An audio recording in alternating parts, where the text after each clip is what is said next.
Wow, yummy! Ay! Yummy!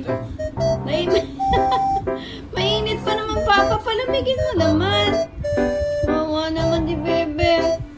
Mainit pa pala eh. Mainit ba, anak? Hindi naman napaso yung uso, no? Tsaka yung dila. Ha? Dalap ng papa ni Bebe ko yan. Pasko naman yan. Ayan, kumain ng fried chicken si Bebe Boy.